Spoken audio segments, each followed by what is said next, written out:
ልጅ አይደለሽም። አስቤለት እውነታውን አልተናገርኩም ማለት ደግሞ እረስቸዋለሁ ማለት አይደለም። አይቃል ቶሎ መልሳለሁ። እኔ አልኩኝ ምን አደረኩ? ሩቅ አንቺ ነሽ አይደል ነገርሻት? ቆይ ምን ብዬ ነው የነገርኳት? ጭራሽ እሷ አልበቃ ብሎሽ የውሸት እናት አምጥተሽ በህይወቷ ትጫወቻለሽ።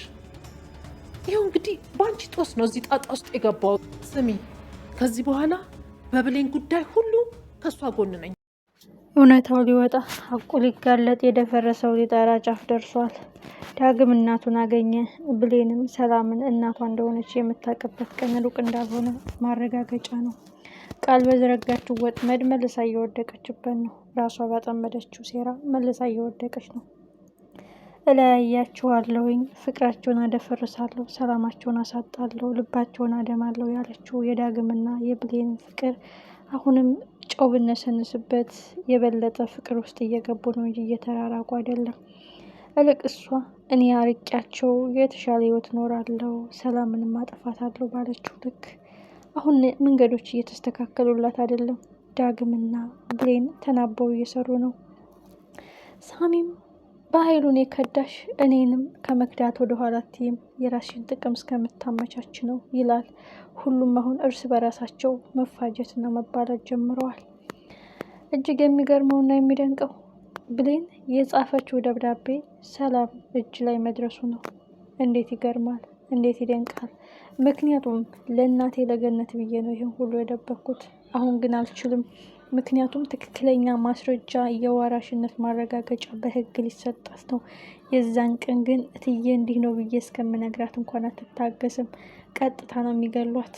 እትዬም አይን እያያት ሞትም እያለች አላወቀቻትም እንጂ ለወላጅ እናቷ የምትሟገተው ብሌን ምንም ስጋዬ ባትሆን እንደ እናቴ ነው ማያት፣ ምንም ባታሳድገኝ ቅርበት ባይኖረን ከተዋወቅን ጀምሮ ከስጋዊ እናቴ በላይ ናት ትላለች ብሌን። ትልቁ ጉዳይ ወዴት እየሄደ ነው? የቃል ሴራ እየተጋለጠና ያሰበችው እቅድ ገደል እየገባላት ነው። ቃል አይኗ ፍጥጥ ጥርሷ ገጥጥ ብሎላታል። ምክንያቱም ሁልጊዜ ተንኮልና ክፋት መጨረሻው ውድቀት ነው። ለሰዎች ጉድጓድ መቆፈር መጨረሻው መቀበሪያቸው ነው የሚሆነው።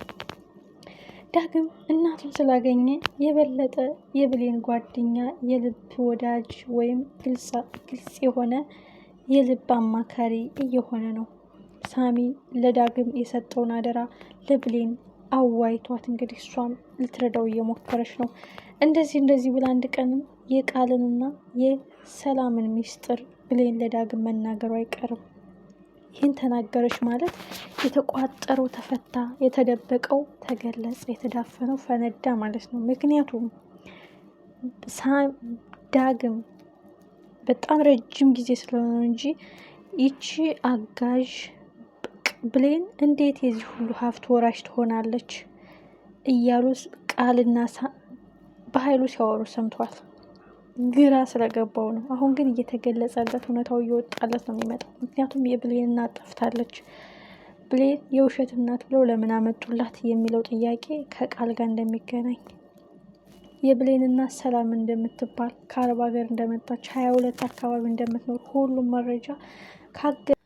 መረጃ ከተገጣጠመ ሁሉም ቁልጭ ብሎ እውነታው ይፈነዳል፣ ሀቁ ይገለጻል። ብሌን ለዘመናት ስናፍቃት በስስት ስጠብቃት እናቴ ለምን ታውሽ፣ ለምን ረሳሽኝ፣ አንቺስ ለምን ጠፋሽ፣ የእውነት ልጅ እንዳለሽ ረስተሽ ነው ወይስ በሰላምሽ ነው፣ ሞታሽም ከሆነ እርምሽን ላውጣ እያለች ስናፍቃት የነበረችው ሰላም እንደሆነ ማወቅ የማይቀር ጉዳይ ነው። ምክንያቱም በኃይሉ እንዲታሰርለት የሚፈልገው ሳሚ አሁን ግን ሊወጣ ነው እየተባለ ስለሆነ ግዴታ እሱ የደበቀውን ሚስጥር እየገለጸ እሱ ላይ ሰዎች እንዲነሱበት ነው የሚያደርገው። የገዛ እህቱ ራሱ ሀብቱን ለመውረስ የሚያደርገውን ግብግብ እንዲከሽፍበት ለሰላም እውነቱን መናገሩ ልጅሽ ይህች ናት፣ ይህ ሁሉ ሴራ የወንድምሽ ነው ብሎ መናገሩ የማይቀር ነው። እንግዲህ ሳሚ ቃልም ቀን እየጠበቀች ነው እንጂ እሱን ዘብጥያ እንደምታስወረውረው እና ዘብጥያ እንዲወርድ እንደምትፈልግ በጠንቅቆ ያውቃል። እሱን የተወችው በኃይሉ ሲታሰር ስለሚጠቅማትና ወረቀቶችን እንዲያስተካክልላት ስለምትፈልግ ነው። ስለዚህ ሳይቀድሙ ይልቅደም እያለ ነው ሳሚ አሁን ለዳግም እውነቱን መናገሩን ያንተ ተጠቂ ነኝ፣ እንዳንተው ተበድያለሁ፣ እንዳንተው ተጎድቻለሁ፣ የልብ ቁስል የማይጠፋ ጸጸት ነው ያለብኝ። ይህ ሁሉ የበኃይሉ ሴራ ነው። ልጅነቴን ቀምቶ ደስታዬን፣ ቤተሰቦችን ነጥቆኛል። ለእያንዳንዱ ስራ ዋጋ አስከፍለዋለሁ እያለ ነው። ይህ ማለት ደግሞ የበኃይሉ ትልቁ የዋጋው ክስረት የብሌንና የሰላም እናትና ልጅ መገናኘት። ይህ እውነት አወጣ ማለት በኃይሉ ወንጀሉ ተጋለጠ። እህቱን መንቅራ ከልቧ ታወጣዋለች፣ ከቤት ታባርረዋለች፣ ሲሆን ታሳስረዋለች። ቃልም ወደ ዘብጥያዋ መውረዷ የማይቀር ነው። ስለዚህ ካሁን በኋላ ብሌንና ዳግም በደንብ እየተነባበቡ ከተረዳዱ ከተደጋገፉ ብሌንም የደበቀችውን የሰላምና የቃል እናትና ልጅ አለመሆኑን ከነገረችው በገነት እያስፈራሩኝ ስለሆነ ነው የደብቄ ቆየሁት እሷ ሊገሏት ይፈልጋሉ ብላ ከነገረችው ዳግም ቁልጭ ብሎ ይታይለታል። የዛን ቀን አንቺ ላይ የጨመረችው ሻይ እንደዚህ ነው ብሎም ሊነግራት ይችላል። ስለዚህ ትልቁ ጉዳይ አሁን የዳግምና የብሌን መግባባት ነው። ግን ትልቁ ጉዳይ አሁን ዳግም ቃልን ክፍሉ ጠርቷታል። እሷ ደግሞ በስሜት ሌላ ውስጥ ገብታለች። ምናልባት ልታሳስተው ትችላለች። ከዛ ደግሞ አረገዝኩ ብላ ሌላ ወጥመድ ልዘረጋ ትችላለች እና ከባድ ነው። እንግዲህ ብሌን እንደተረዳናት ከሆነ ከአንድ ብርቱ ሁለት መድኃኒት ነው እና የቃል ጓደኛ ሚጣም ቃል ጉድጓድ ትቆፍርላታለች። እሷ ግን ለሁላችንም ጥቅም ስለሆነ ሰላምን መግደልም ማስወገድም ካለብን እንገለታለን፣ አግዝሻለሁ እያለች ነው። እንግዲህ ብር ያመጣው ጣጣ በጣም ብዙ ነገር ያሰራል ማለት ነው። ስለዚህ ዳግምና ብሌን ሳሚ ናቸው ሊታደጓቸው የሚችሉት ሰላምን ማለት ነው። ሳሚም እንግዲህ የብሌን እናት ሰላም እንደሆነች ሊነግራት ይችላል። የቀን ጉዳይ ነው እንጂ በኃይሉ በተለይ ከእስር ቤት ሲወጣ ቃልና ሳሚን ድራሻቸውን ማጥፋቱ የማይቀር ጉዳይ ነው። ምክንያቱም አንድ ቀን ተከታትሎ አይቷቸዋል። እናንተ ተንከሲሶች ጉድጓድ እየቆፈራችሁልኝ ነው፣ ከኋላ እየወጋችሁ ነው እያለ ስለሆነ ምናልባት ቃልን ያው ሀብቱን መውረሻ ሲስተሙ እንደ መሳሪያ ስላስገባት እዛ ቤት ምንም ላያረጋት ይችላል። ግን ሳሚን ምናልባት ተከታትሎ ሊጎዳው ይችላል ማለት ነው። ስለዚህ ሳሚ ደግሞ አቶ በኃይሉን መልሶ ሊጥለውና ሊበቀለው ሊወጋው የሚችለው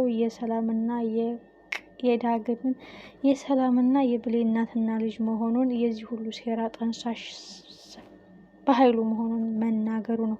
እንግዲህ ወይዘሮ ሰላም ምን አይነት ኢንትሪግ ኖሯታል? በጣም ከባድ ነው። ብሌንም እናቷን አግኝታ ከአንድ አይሎት ሁለት እናት ኑሯት ከዳግም ጋም ጥሩ ህይወት የምትኖር ከእናቷ ጋም ጥሩ ህይወት የምትኖር ከቤት አጋዥነት ወደ ቤት ባለቤትነት እንግዲህ ህይወቷ ይመለሳል የሚል ግምት አለን። ለዚህ ሁሉ ቁልፍ መፍቻው ደግሞ ሳሚ ጋር ነው ያለው። ምናልባት ሳሚ ይህን እውነት አንድ ነገርሽ ከፈለሽ ከኔ ጋር ነኝ ብሎም ሊያስፈራራት ይችላል። ግን ብሌን ካሁን በኋላ የፈለገው ነገር ፊት ለፊት ነው የምጋፈጠው። አንተም የእሱ ተላላኪ ነህ፣ የእሱ ታማኝ አገልጋይ ውሻ ነህ። የዛ ጊዜም እናቴን ወጥመድ ውስጥ አስገብተህ ስንት ያደረስካት አንተ አይደለህ? ስለዚህ ከሱ በምንም አትለይም ብላ እንግዲህ ከዳግም ጋር ህይወቷን ትቀጥላለች ማለት ነው።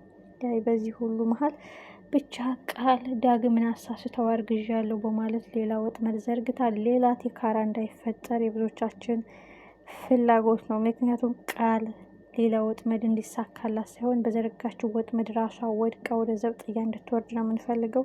ቀጣይ ክፍል ሁላችንም በጉጉት እንጠብቃለን። ሀሳብ አስተያየታችሁን ኮሜንት ቦክስ ላይ አስቀምጡልን።